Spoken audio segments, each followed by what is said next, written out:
ابلیس کی نسل کی ابتدا جس جن سے ہوئی اس کا نام تارانوس کہا جاتا ہے۔ تارانوس ابلیس سے 1,44,000 سال قبل دنیا میں موجود تھا۔ تارانوس کی نسل تیزی سے بڑھی کیونکہ ان پر موت طاری نہیں ہوتی تھی اور نہ بیماری لگتی تھی۔ البتہ یہ چونکہ آتشی مخلوق تھی تو سرکشی بدرجہ اتم موجود تھی۔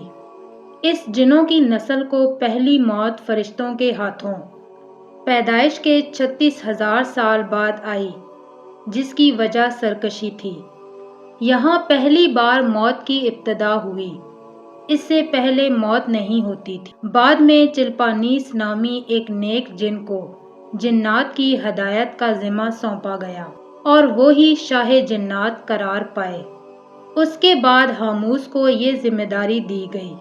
ہاموس کے دور میں ہی چلیپا اور تبلیس کی پیدائش ہوئی۔ یہ دونوں اپنے وقت کے بے حد بہادر جنات تھے اور ان کی قوم نے چلیپا کو شاشین کا لقب اس کے شیر کے جیسے سر کی وجہ سے دیا۔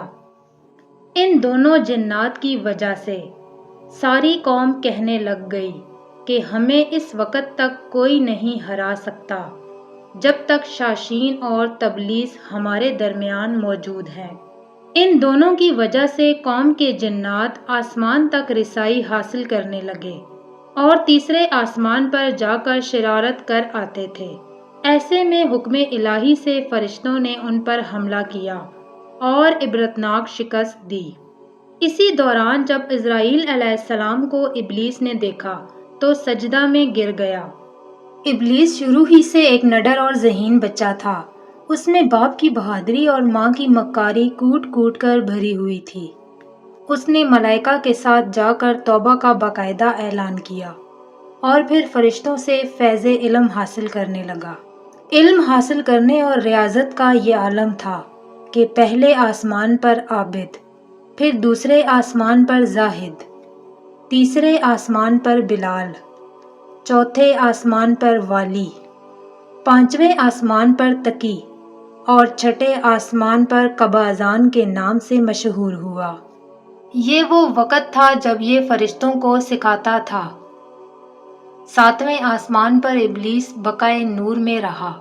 ہفت افلاک کے سب ملائکہ کا معلم قرار دیا گیا، یہاں تک پہنچ کر ابلیس نے اپنی عاجزی اور ریاضت کی انتہا کر دی۔ کم و بیش ابلیس نے 14,000 سال عرش کا طواف کیا۔ یہاں اس نے فرشتوں میں استاد سردار عزازیل کے نام سے شہرت پائی۔ کم و بیش 30,000 سال مقربین فرشتوں کا استاد رہا۔ ابلیس کے درس و وعظ کی میعاد کم و بیش 20,000 سال ہے۔ فرشتوں کے ساتھ قیام کی مدت کم و بیش 80,000 سال ہے۔ ابلیس کو حکم ہوا کہ داروغہ جنت رضوان کی معاونت کرے اور اہل جنت فرشتوں کو اپنے علم و فضل سے بہرہ ور کرو۔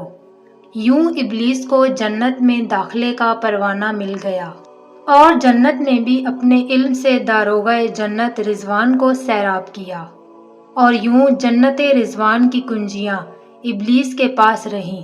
روایات کے مطابق ابلیس 40,000 سال تک یہ فرض خزانچی انجام دیتا رہا۔ یہی وہ مقام اعلیٰ ترین جنت رضوان ہی تھا جہاں ابلیس نے پہلی بار بادشاہت کے خواب دیکھنے شروع کیے۔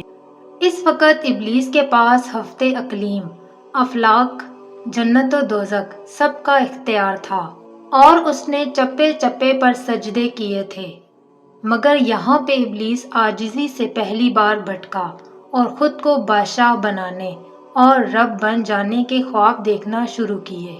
کئی ملائکہ کے سامنے ربوبیت کی بابت بات بھی کی، مگر ملائکہ کے انکار کے سبب چپ ہو گیا اور یوں نظام چلتا رہا۔ مگر اس سب سے اللہ تعالیٰ کی ذات بے خبر نہ تھی۔ پھر آدم علیہ السلام کی تخلیق کا مرحلہ آیا، جیسے قرآن مجید میں واقعات بیان ہوئے ہیں۔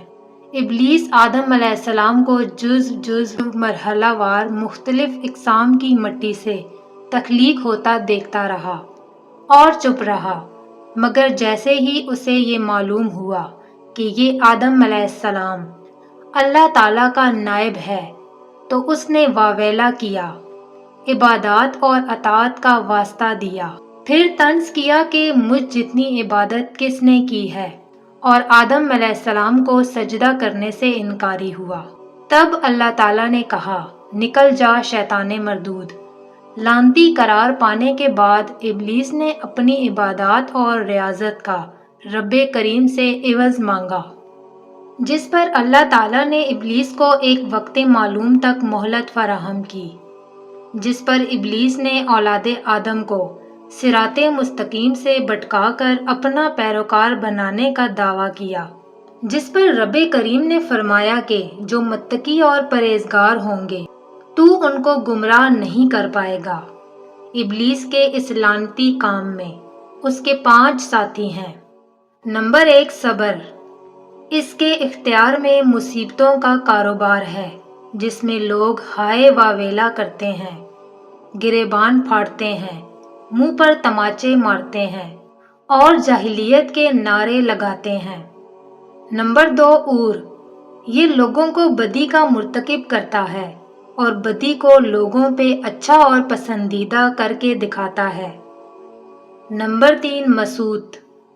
یہ کذب، جھوٹ اور دروغ پر مامور ہے، جسے لوگ کان لگا کر سنیں۔ یہ انسانوں کی شکل اپنا کر ان سے ملتا ہے اور انہیں فساد برپا کرنے کی جھوٹی خبریں سناتا ہے۔ نمبر 4، داسم۔ یہ آدمی کے ساتھ گھر میں داخل ہوتا ہے اور گھر والوں کے عیب دکھاتا ہے اور آدمی کو گھر والوں پر غضبناک کرتا ہے۔ نمبر 5، ذکنیور۔